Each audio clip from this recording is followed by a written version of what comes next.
eu vivi meses assim, me sentindo realmente longe de Deus, por minha conta, fazendo as minhas escolhas sem consultar o Senhor e ainda fazendo coisas que realmente eu sabia que não iam agradar ao Senhor e que na verdade era uma forma de eu confrontar os meus pais, né?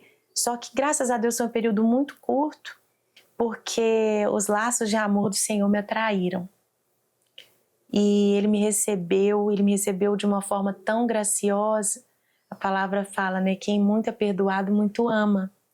Então a Ana, que cresceu fazendo tudo certinho, porque realmente eu era uma menina que temia ao Senhor, não é que eu acertava sempre, né? Minha mãe fala que eu pedia perdão para tudo. Se eu falava uma mentira, eu pedia perdão. A ponto ela falava assim, para de me pedir perdão hoje. Mas eu sempre fui muito consciente, assim, sabe? De que eu precisava me arrepender dos meus pecados, mesmo que eles fossem, para nossa perspectiva, pequenininhos. E aí essa Ana, né, logo voltou para o Senhor e aí que eu pude experimentar o que é realmente esse amor tão grande de você se sentir grandemente perdoada. Decidiu voltar ao Senhor, aconteceu algo específico que fez você tomar aquela decisão? Um basta? O que te fez querer retornar? Você se lembra? Eu lembro. Foi que esse mesmo namorado meu falou assim, Ana, eu não sei mais como te ajudar, porque nem eu sei te fazer feliz. Nem eu tô conseguindo. E o que aconteceu? Eu já estava assim tão deprimida, eu queria morrer. Então eu andava com ele no carro, por exemplo, e eu ficava assim querendo que acontecesse um acidente. Ou às vezes eu queria abrir a porta do carro, eu tinha esses pensamentos, me julgar. Pensava nisso, sabe? Então eu já estava nesse ponto assim desesperador. Então quando chegou nesse ponto, eu falei assim, realmente eu preciso de ajuda. Você falava com alguém sobre isso? Não. Nem com ele, nem com ninguém. E aí a minha mãe, meu pai e as tias de oração, com certeza, né? Já estavam orando há muito tempo. Eu tenho uma tia minha que ela passou por um divórcio, e o divórcio é muito dolorido, e ela foi ajudada. Ela passou por traição e aquilo assim quebrou muito a minha tia. E quando a minha tia foi ajudada, foi pela Ezenete, que na época, né, morava em São Paulo e no interior.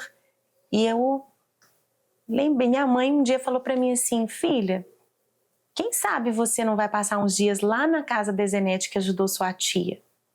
Só que ela falou sem nenhuma expectativa de eu aceitar. E naquele dia eu estava decidida a buscar ajuda. Eu falei assim, eu vou. Menina, foi uma arrumação. A mãe falou, nós vamos hoje antes que ela mude de ideia. E nós pegamos um ônibus naquela noite. E nós fomos, e eu fui para a casa da Ezenete, que se tornou nossa querida Z, né? Sim. E eu passei 15 dias lá. E quando ela me recebeu, o Senhor já tinha preparado, né, de uma forma da manifestação do dom de profecia, o Senhor já tinha mostrado que era para me receber. E é como se no mundo espiritual as coisas estivessem se movimentando, porque ela foi acometida de uma enfermidade que ela não conseguia, ela não tinha força para fazer muitas coisas. E o médico falou para ela, olha, você não pode receber ninguém na sua casa, porque ela tinha esse costume de orar com as pessoas em casa. E o marido dela queria protegê-la, então falou assim, olha, nada de reunião de oração aqui em casa, nada de aconselhamento de ninguém aqui em casa. E aí a minha tia liga, olha, será que você pode receber minha sobrinha? E eu era só a Ana, não era a Ana Valadão ou a Ana do Diante do Trono, que hoje talvez qualquer pessoa me receberia tão bem, né? Por causa de Jesus na minha vida, as pessoas nos recebem como ao Senhor. Mas naquela época eu era só uma jovem passando por uma crise. E aí a Zê disse que foi orar, a tia Nó, que era a tia de oração junto com ela, né, já está com o Senhor também, teve uma visão, ela viu um caixão, ela viu uma cova aberta e o Senhor falou para ela que eu estava prestes a cair nessa cova. E falou assim, recebe a menina. E aí ela falou, Zenete, nós temos que orar então para o Senhor falar com o Marcão, para ele te autorizar a receber a sobrinha da Rosângela. E aí, quando ela conversou com o Marcão, ele falou que não, de jeito nenhum, e ele ia trabalhar. E na fábrica onde ele trabalhava, às 10 horas ele sempre ligava para saber como é que ela estava, o Lucas, o filho dela, como é que estava, né, ao meio da manhã ali. E aí ele conta que ele estava na máquina, na hora que ele ouviu claramente a voz audível. Ele falou que foi a única vez na vida que ele ouviu a voz audível do Senhor. E o Senhor falou para ele: recebe a menina, deixa a menina vir.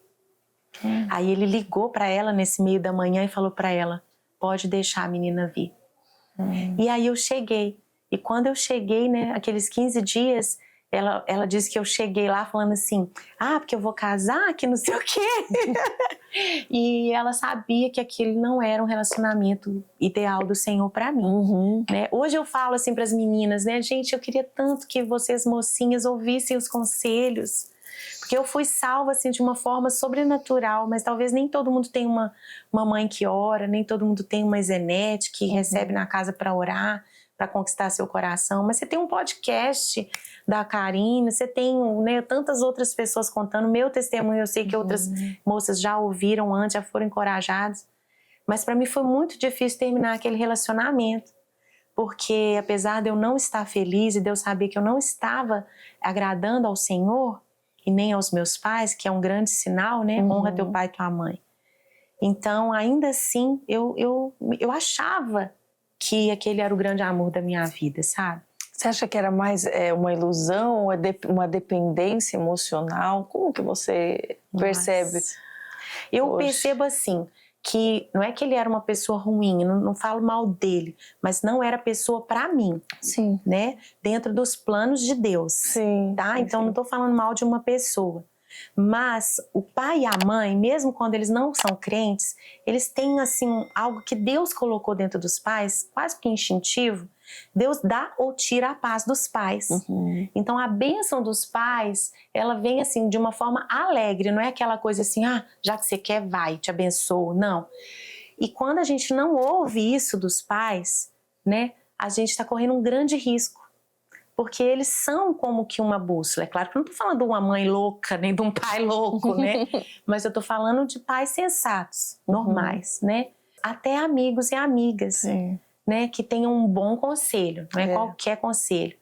E todo mundo via, sabe, que aquele não era um bom encaixe para mim. Outro sinal, né? Quando eu falo assim que ele falava mal do meu pai.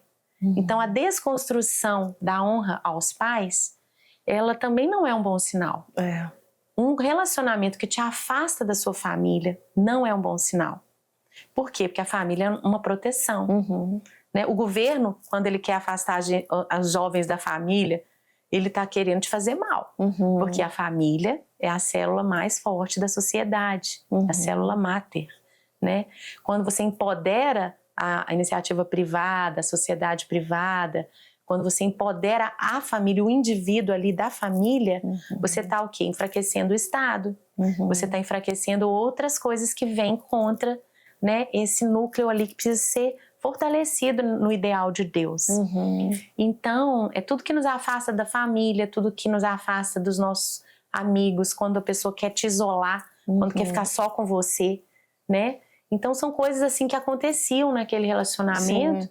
E que eu infelizmente, apesar de eu ser, né, criada na igreja, e eu tenho uma vontade forte, que eu sou colérica, né, eu sou uma pessoa de vontade forte, mas é como interessante que aquilo foi me enredando e eu fui me deixando isolar, eu fui me afastando da minha família, na verdade, eu não sabia como voltar.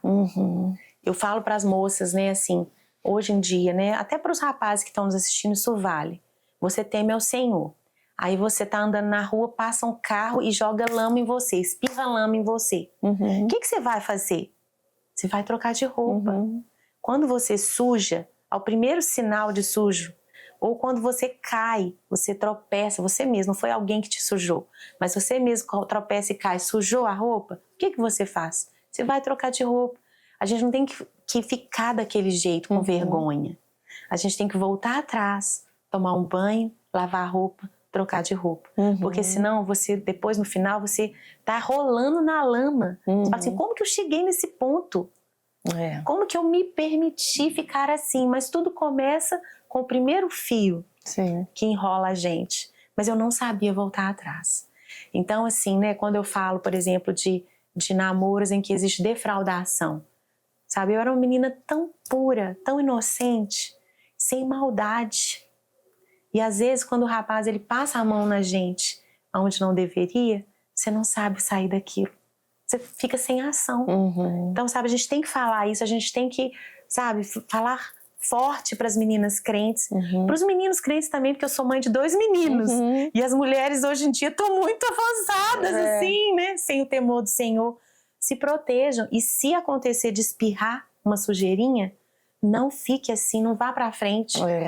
Já volta para trás. Porque às vezes a gente fica sem ação, a gente fica achando até que a gente pertence a outra pessoa. Pra falar, agora já foi, quer saber, já tô nessa. Já pegou aqui, então já pode pegar aqui, entendeu? Então você fica achando que você pertence, mas não.